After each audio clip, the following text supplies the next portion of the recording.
Who Owns the Future? Jaron Lanier, Chapter 7. This is another chapter about kind of economic sides, the financial side, and specifically zeroing in on the financial sector of networks. So what is of primary interest to me is whether there are new options for solutions available now that were not available in other eras. One early example of computer networks transforming an industry on a global scale did not come from a social networking site or from search or any den of mathematicians working in Silicon Valley or Wall Street. Instead, consider Walmart. So he then explains how Walmart is a real-world brick and mortar concern that was an early adopter to the network idea and the idea of the internet. So overall, Walmart has brought about much good. But one of the interesting things was sort of the Cold War era and the fear of China and Russia, the intensely real situation that was, and China was kind of desperate. And what Walmart did with Walmart, instead, Walmart's servers helped coordinate the demand side of the rise of China as a manufacturing powerhouse.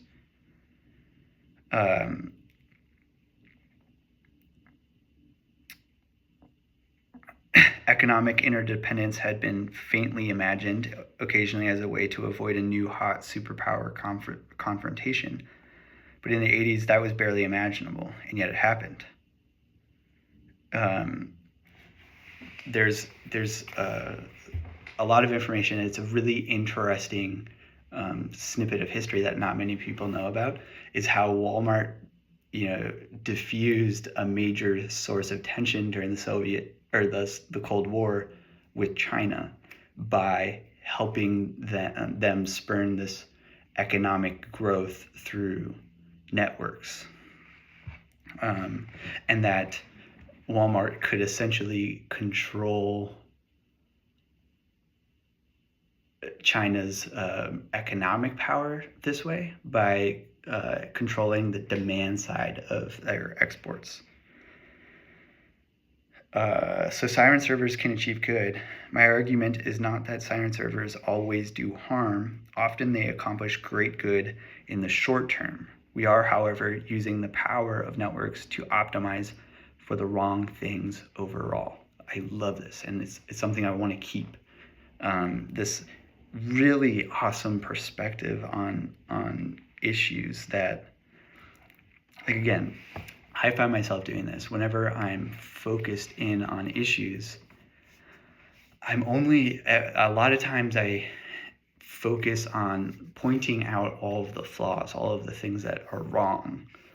And that's when you're trying to argue against someone that shares a different perspective, it becomes a diminishing view of the whole thing, which diminishes your credibility.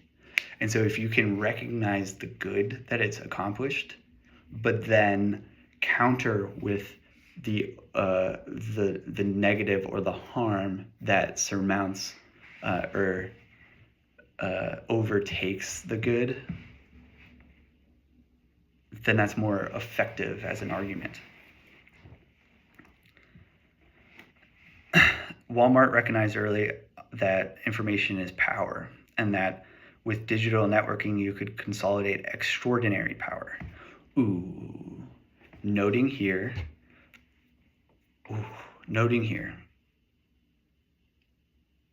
Think about the Invention of Power book. How the invention of power was that decision. It's the church and state formalizing an agreement to that establishes that money can be exchanged for power, power for money. What networks did was introduced information to that equation. Now, money, power, and information it's a triangle.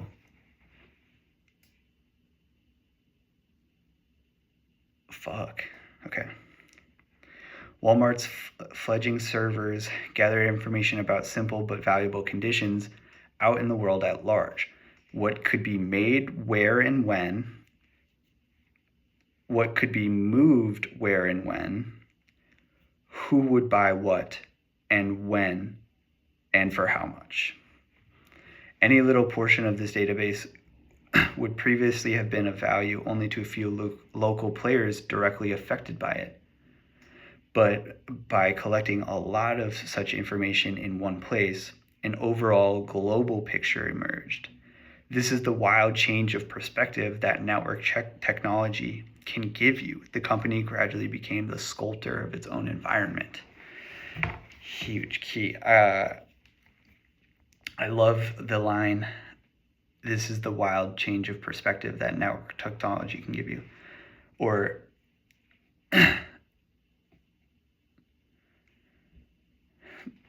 this speaks to how the national global brands, right? This, and maybe I already mentioned this in this video, or it just was a thought that I had, but by collecting big data, a vast amount of global information, they now have the best access on to data of even local environments, such that they know how to serve local environments better than local businesses. And I will caveat that by saying it's not that they are better, it's just that they have data that signals how to make these people purchase in a certain way.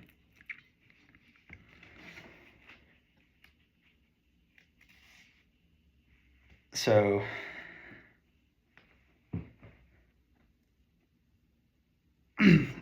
so here's an interesting thing, and this leads to a huge idea, so pay attention to this. Walmart could practically dictate the price and delivery targets with the reduced risk and increased precision of an attack drone. Suppose you ran a service or parts company in the 1990s. You went to a company that sold products to Walmart and stated your price for something needed by that company. That company would often find itself saying, sorry, Walmart has decreed a price for our product that doesn't allow us to pay you as much as you want. It turned out that Walmart had calculated a pretty good guess before you showed up about what everyone's real bottom lines would be. Often enough, you would realize that you could barely accept the counteroffer, even though it wasn't what you were looking for.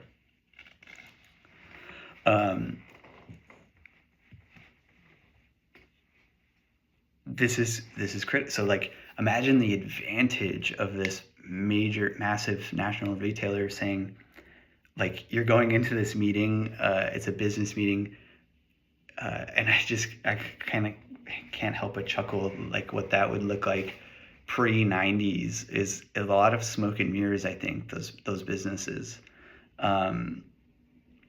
to sell their products. There was this mutual respect of, like, essentially what happens is Walmart eliminates that mutual respect between the business and the retailer. It undermines that dignity there, that the retailer or that the business providing the product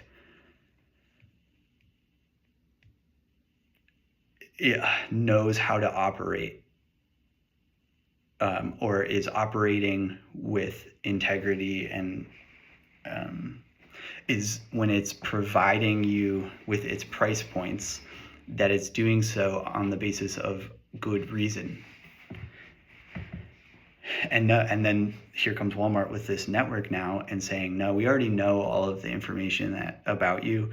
We know that this is what you can sell these at that would get people to buy. We know your bottom line. Like, you can't counter us, essentially. And it's just enough that of a value that, that they would all kind of begrudgingly accept the terms. So then every retailer, like, once everyone realized what Walmart was doing, everyone was doing it. And that created this vicious cycle. So everyone else's margins got slammed to the bare minimums. It was like playing blackjack with an idiot savant who can't help but count cards. This is the moral puzzle of siren servers. In the network age, there can be collusion without colluders, conspiracies without conspirators.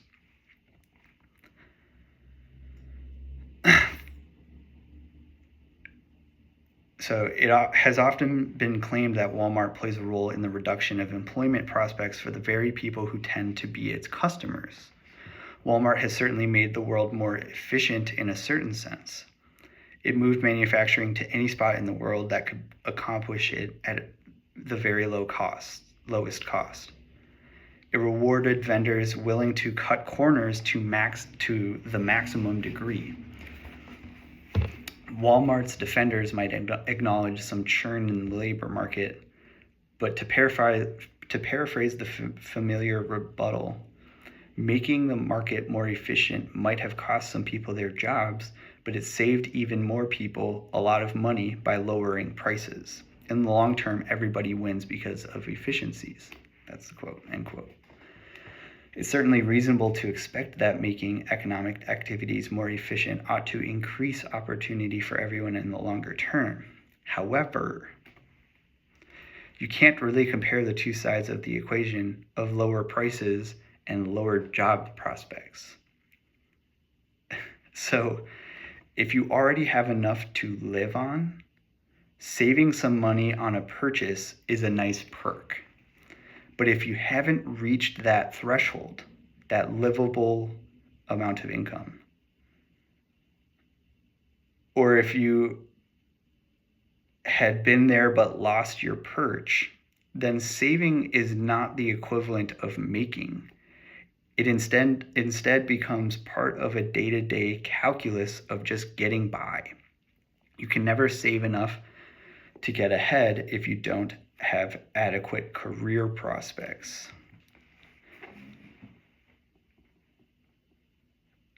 Sure, there might be fewer jobs, but fewer. No amount of cost lowering can foster economic dignity when it also means that there are fewer good jobs.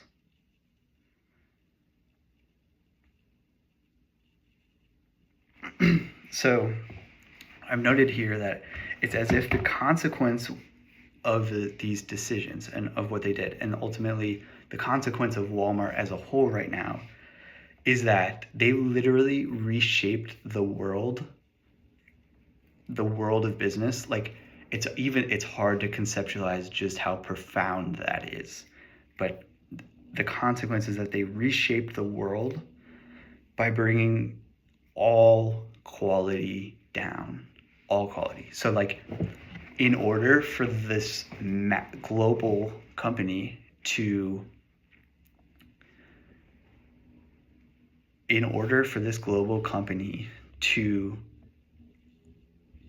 be at the top, to rise by offering the lowest price points, was essentially by lowering the overall standards across the board globally. That comes in the quality, and it has sort of a reverse peel back the layers consequence. So, like, using the auto parts manufacturer, or the parts manufacturing thing, where Walmart knew the bottom line.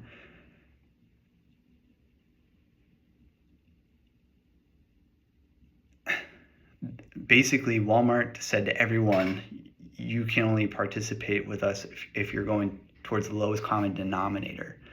That means cutting corners on everything, cutting corners on manufacturing, cutting corners on distribution, all of these different things, doing everything possible to bring the cost down, which, a few different ways that happens is automation, automating things, automating jobs, processes, which eliminates jobs. One of the ways that happens is if you can't produce the thing at your current quality to deliver on that price point, you will lower the quality. Eventually, you will have to if you want to stay alive. It might not be one of the first things. It's not like people are like, oh, we have to bring in this lower price point, our quality is going to go down. It's a byproduct of all the other things that happen until eventually the quality of everything has diminished, so the quality of the product then diminishes.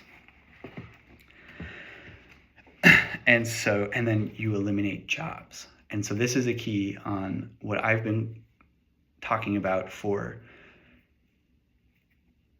the minimum wage argument, but the lowest level of income to live comfortably. And the impact of eliminating so many of those jobs, automating so many of those jobs, is that now we're only leaving the higher, degree jobs as you've removed a layer of jobs that you can live on, that have qualification levels. And so the bar has risen for quality of life standards. You have to obtain more qualifications, all of these things. So you've eliminated an entire sector of livable conditions. And so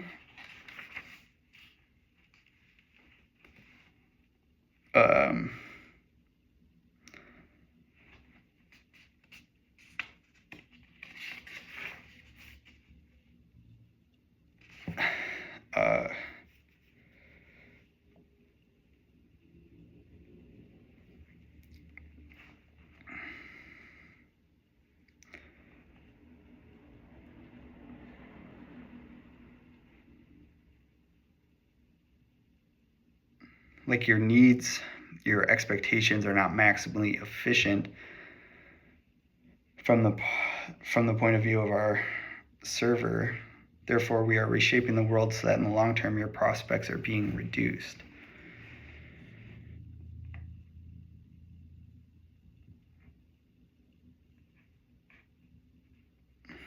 So the savings, let's focus in on the savings here. The cost of everything is lower, but when you eliminate the people who really depend on that value price,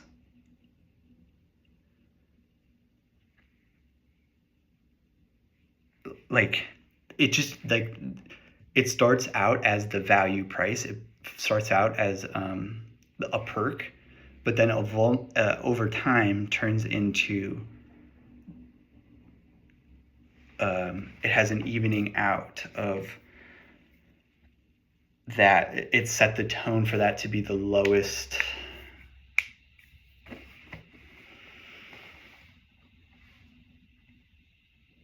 It's pushing the top all the way down to that level because of the way it reshaped the world. It's so hard to explain, but it's there. I hope I find a way to describe it adequately enough. Then he gets into the financial side of everything. I'm calling out, he's mentioning, so he's talking about the financial sector, how they introduced networks, and he's calling out things like Black Monday, long-term capital, and Enron. And he said that people would do well to familiarize themselves with that.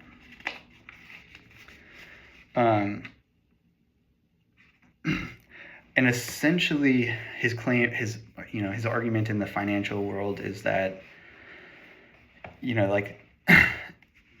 like if you can pull money out of sufficiently advanced math, then the law couldn't keep up with it even if it tried.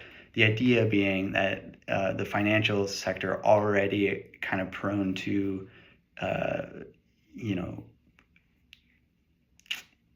maybe negative sides of our economic tendencies, or bad or even illegal tendencies, that the advancement of networks just allows them to deflect responsibility, to hide behind algorithms and math to exploit the systems, so that they can always be one step ahead of regulation, that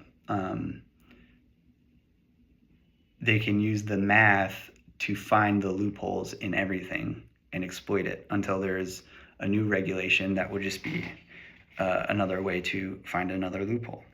So just as this book left my hands, regulators in Europe began to consider the regulation of high-frequency trading. I hope they appreciate the nature of the challenge they face. To an algorithm, a circuit breaker or timing limit is just another feature in the environment to be analyzed and exploited. Algorithms will learn to trip circuit breakers at the right millisecond to capture a profit. Undoing the siren server pattern is the only way back to a truer form of capitalism.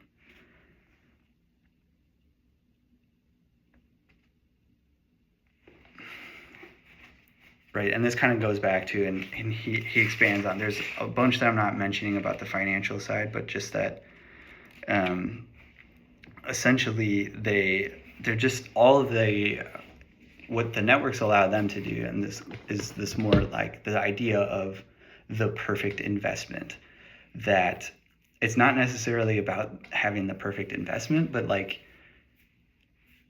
it's about exploiting the system of it.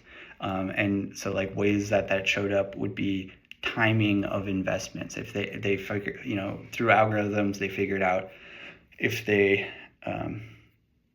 bought or sold or transferred money from accounts in different countries at specific times, that the interest on them would have this like compounding effect. And so they were doing these crazy things that were basically not having to do with anything about market or it totally eliminated the production of, or the output of the business side of the economy, as much as it just exploited the system of the network of the financial industry to kind of create sure things.